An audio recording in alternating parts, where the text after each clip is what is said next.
Olá, estamos aqui iniciando mais um episódio do nosso canal do Podplay, do nosso programa de pós-graduação em letras da Universidade Estadual de Maringá.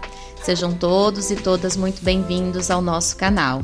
Hoje estamos aqui para bater um papo conosco com a Ingrid, também é mestre pelo programa de pós-graduação em letras e também agora está desenvolvendo o seu doutorado em estudos do texto e do discurso pelo mesmo programa.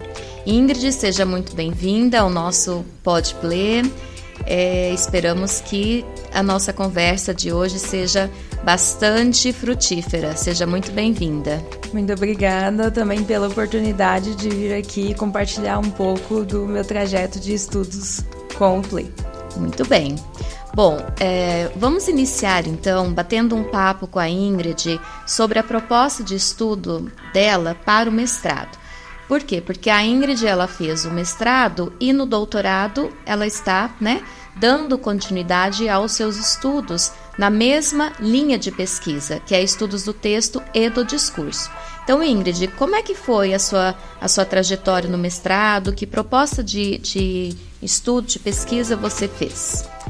Bom, então, a minha proposta do mestrado, na verdade, veio desde da graduação, em que eu fiz um projeto de iniciação científica, 2, na verdade, sob orientação do professor Pedro Navarro, e segui com ele também para o mestrado.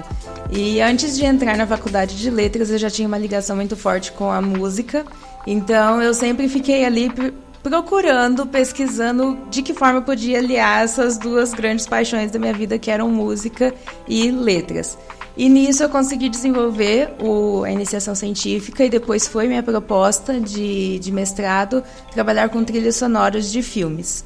Então, lá na dissertação, eu trabalhei com 2 filmes de animação, que foram Up, Altas Aventuras e Viva a Vida é uma Festa, ambos dos estúdios Disney.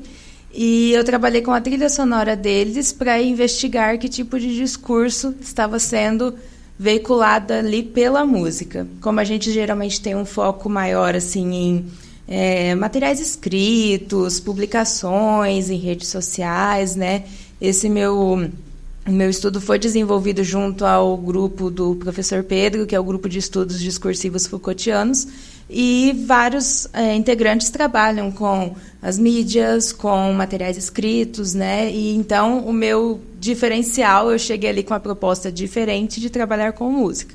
E foi aceita, Foi um estudo muito legal de se desenvolver e, assim, fiquei bastante satisfeita com o resultado. Por isso que eu encarei seguir agora no doutorado, Ainda não selecionei exatamente que tipo de filme ou que tipo de material eu vou trabalhar, mas vou continuar com a trilha sonora para investigar isso. Uhum. E não é muito comum esse tipo de trabalho, nesse foco, na verdade, dentro dessa linha do texto-discurso, Então, como é que foi a conclusão desse trabalho, os desdobramentos, assim, o que isso contribuiu ainda mais para esses estudos Foucaultianos? Sim, realmente foi uma proposta inusitada. Durante o mestrado eu fiz as disciplinas um tanto assim, buscando subsídio para eu conseguir justificar essa minha proposta. Então eu fiz disciplinas da área da literatura, eu fiz outras disciplinas na área da linguística para ver se eu conseguia alguns subsídios para isso, Então, mas no final de tudo, a proposta foi um diferencial para os estudos discursivos, justamente porque temos uma pegada que não é somente um texto escrito ou um texto falado que pode ser um discurso. Tem outras coisas que podem veicular significados, que pode fazer a gente se sentir de uma forma e não de outra, suscitar emoções. Então, esse foi o meu ponto-chave ali, provar que a música, no caso, a música no formato de trilha sonora, naqueles filmes de animação, iria funcionar como um discurso, poderia funcionar como um discurso. Então, poderia provocar emoções, poderia fazer um indivíduo chorar, fazer um indivíduo rir. Inclusive, a provocação para essa minha proposta de estudo foi uma lista na internet, aquelas listas que a gente encontra, Sim. No Instagram, enfim, que eram filmes de crianças que fazem adultos chorarem até desidratar. Que bacana. Daí eu fiquei pensando, mas por quê, né? Primeiro, por que é um filme de criança? Será que a gente tem uma idade específica para quando... cheguei nessa idade não posso mais assistir filme de desenho, de animação, né?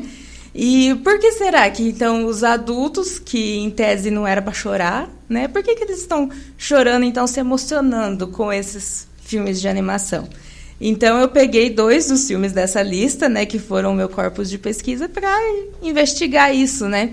E daí eu fui descobrindo, conforme as regulagens, óbvio que lá como é demanda da gente usar todo a palavreado científico, né? Eu usei todos os termos Foucaultianos de dispositivo, de enunciado, série enunciativa, para organizar certinho, né, cientificamente o trabalho. Mas, a partir disso, eu fui conseguindo reunir as cenas, daí eu analisava a cena, depois eu analisava separada a música. Então, assim, diferentes regulagens da música, ora um pouco mais animada, ora um pouco mais lenta, ora com um instrumento só, ou só instrumental, ou às vezes cantada, tudo isso ia ajudando a criar um determinado tipo de cena. Então, por exemplo, né, para citar um exemplo, no caso do Up, Altas Aventuras, que tem uma música-tema que ficou bastante marcada, né? Esses dias fez 15 anos do seu lançamento do filme. E até hoje a gente vê, por exemplo, vídeos na internet que alguém está postando um vídeo sobre sua rotina tal, e coloca a música-tema de Up junto. Então, por que ficou tão marcado assim, né? Porque no decorrer de todo o filme, nas diferentes extrações que eu fiz, tínhamos diferentes execuções da mesma trilha musical, da mesma música-tema. Tinha uma execução um pouco mais calma, tranquila, que era um momento um pouco mais emocionante. Tinha outros momentos em que a música era um pouco mais alta, que era aquele tom bem aventureiro, que era o clímax do filme lá no final. Mas todos eram a mesma canção, executada de formas diferentes. E isso foi criando, né, o imaginário que hoje, até então, a gente tem essa música, né? Tipo assim, quero falar da minha vida, né? Quero colocar assim, um momento bom da minha vida. Essa seria uma boa trilha sonora. Entendi. Que trabalho interessante, né? Isso que você disse não é tão comum, claro, né? E essa sua necessidade de buscar em outras áreas, né? Por ser uma pesquisa interdisciplinar, né? Porque ela não envolve somente uma materialidade ali discursiva, um texto, né? Oral, verbal, é música. Então, você disse mesmo, trilha sonora, né? E aí, sendo este um material multimodal que envolve imagem e som, como você mesmo disse, existiam assim, muitas entradas possíveis para você poder fazer esse recorte, né? E usar diferentes teorias e abordagens para poder investigar esse objeto. E claro que você, né, disse da sua paixão pela música e claro que você também mencionou os seus trabalhos de iniciação científica que foram na área, né, da teoria do discurso. E por que você decidiu, então, ao invés de desenvolver uma pesquisa na área da música, né, por exemplo, você decidiu investigar usando uma teoria do discurso? Na iniciação científica, né, foi bastante penoso, porque é uma teoria, né, bem aprofundada, envolve muitos termos, mas eu vi que o método ali eu conseguiria reunir o que eu precisava, porque nos estudos discursivos, né, Foucaultianos, a gente consegue encontrar regularidades na dispersão. Então, por exemplo, foi isso que me permitiu pegar um filme lançado em 2009 e um filme lançado em 2018, e reunir os dois para conseguir formar um corpus. Então, isso foi uma coisa que pensei, olha, vai ser um caminho para eu conseguir pegar música, né, reunir enunciados de diferentes naturezas, reunir esses enunciados e buscar alguma regularidade ali, né? Então, eu peguei essa parte do discurso, e não exclusivamente da música, por exemplo, porque não que na música seria só a parte técnica que eu iria investigar, né? Óbvio, eu precisei ver partituras das músicas, né? Pegar as versões delas nos aplicativos de música que a gente tem. Mas, assim, no discurso eu poderia ver o que estaria enunciável. Porque, assim, a gente trabalha no discurso com algo que é visível e enunciável. Só que o visível não é só, tipo, o que a gente vê. Uma música deixa visível muitas coisas, Sim. né? E o que está enunciável ali? O que eu posso dizer a partir daquilo? Como o exemplo que eu citei da trilha sonora da música tema de Up, né? Não, ela não é cantada, ela é só instrumental, né? Então, o que está visível para a gente são as notas que a gente ouve dela, né? Daquele formato, né? Aquela sequência melódica. Mas o que está enunciável ali? O que está enunciável é que era uma música, uma canção que acompanhava uma vida de dois personagens que muita gente se identificou, muita gente se emocionou com a história deles e acompanhou, tipo, se emocionou junto com aquela história. E depois foi assimilando essa canção para retratar momentos da própria vida. Então, assim, no campo das ciências humanas, a gente fica meio assim, né? Como que a gente pode dar de retorno, né? O que a gente pode colocar como resultado das nossas pesquisas, que não é em números, não é em estatísticas, né? Sim, sim. É uma situação bastante complicada. Mas, assim, eu penso, e por essa minha pesquisa, eu achei que deu muito certo, né, falar isso, que a nossa função das ciências humanas é explorar a humanidade das pessoas. Né? Explorar no sentido, manter a humanidade das pessoas, dizer, olha, pela música você pode se afirmar, você pode conhecer culturas que você nunca conheceria, né? Porque não é da sua realidade. Então, afirmar essa humanidade. E a música é um dos caminhos que é muito legal para fazer isso. E foi pelo viés do discurso que eu consegui mostrar que tem muitas coisas que dá para enunciar pela canção.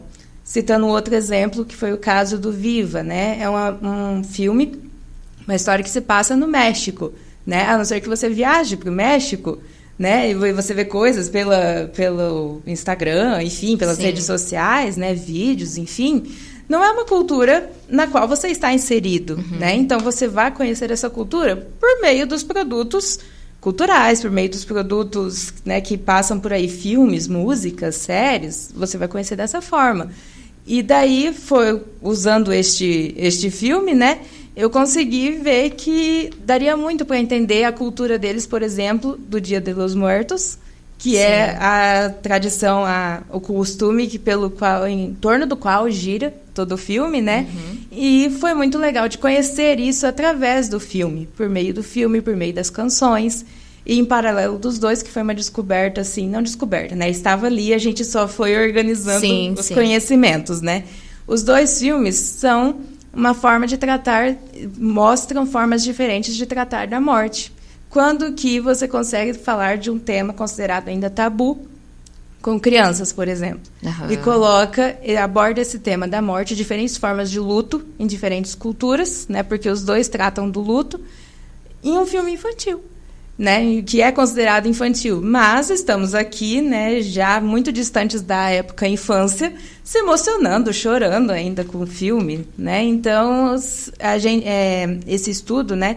Deu para ver como que a trilha sonora contribui para, junto com a cena, a gente, por exemplo, abordar temas que não é você só chegar e falar, olha, a morte é desse jeito, o luto é desse jeito. Não, tem muitos jeitos, tem muitos lutos existentes por aí. Sim, e até porque a criança, ela é muito da musicalidade, né? Então, olha o cuidado do filme com a trilha sonora para abordar um tema, né, que não é um tema fácil para se discutir, né, com esse público infantil, né? Exato. E aí, como você estava falando, né, assim, dessas escolhas e esse cuidado que vocês tiveram de selecionar mesmo esse material, né? Então, como é que foi essa organização? Porque os filmes são longos, né? E você usou 2, né? Então, eu fico imaginando quando você falou sobre as notas musicais e estudar as trilhas, e não só pelo filme, mas as outras versões, enfim, fazer toda essa organização desse material, para você saber, né, quais cenas seriam realmente proveitosas ou quais canções você iria, né, fazer essa análise dentro de toda essa trilha sonora. E como é que foi, então, esse preparo e o acesso a esse material, Ingrid? Bom, realmente não foi fácil, né?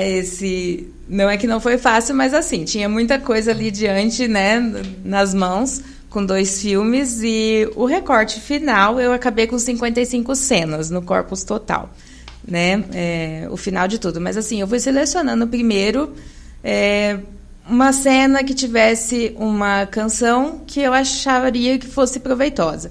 Só que nisso, né, óbvio que rendeu muitas cenas de recortes, né? E daí depois eu fui refinando essa seleção.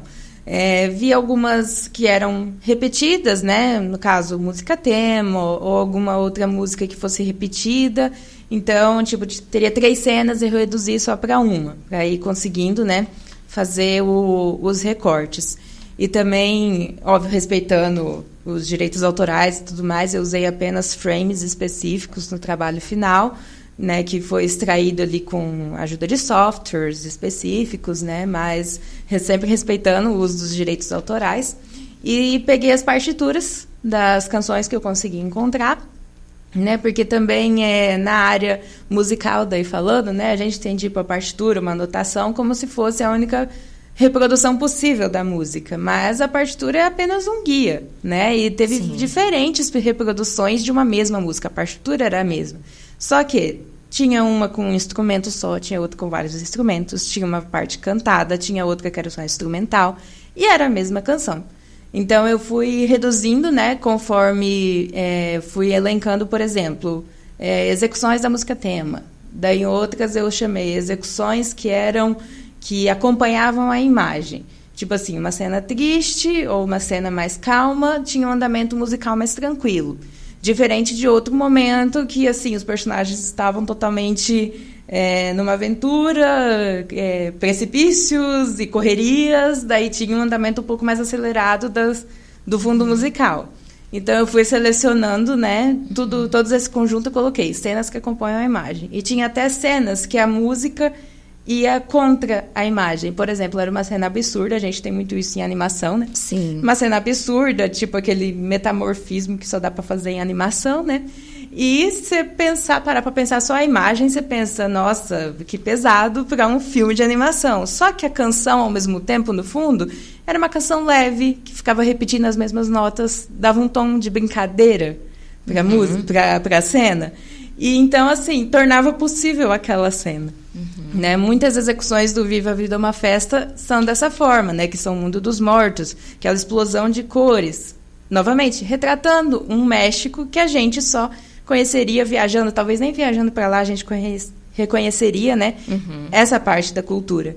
Né? E as canções que acompanham toda essa parte do mundo dos mortos, né? No filme, são canções animadas, são canções que retomam estilos mexicanos, né? Um tom totalmente diferente do Up Altas Aventuras, em que a gente tem um luto pairando ali em boa parte do filme, né? Sim. E daí vem as cenas mais, não absurdas, eu digo, mas assim, um pouco mais leves, né? Acompanhadas da mesma trilha musical, que é a mesma música tema. Então, essa música tema, que antes era uma música de luto, que fazia o personagem relembrar da personagem que já estava falecido, foi tendo uma nova ressignificação. Né? Então, foi um processo muito bacana reunir essas diferentes cenas em grupinhos, né? Mas ainda assim, deu bastante. Deu 55 cenas no filme. Bastante, né? Bastante. Haja trabalho e tempo para fazer análise, né, de todos esse seu corpus aí. Ô Ingrid, e, né, como você está agora desenvolvendo o seu doutorado, né? Pensando assim nos desdobramentos dessa sua pesquisa de mestrado, vai culminar com a continuação da sua pesquisa de doutorado, ou você vai para outro foco, para outra não linha, você ainda continua no texto de discurso, mas um outro objeto de investigação?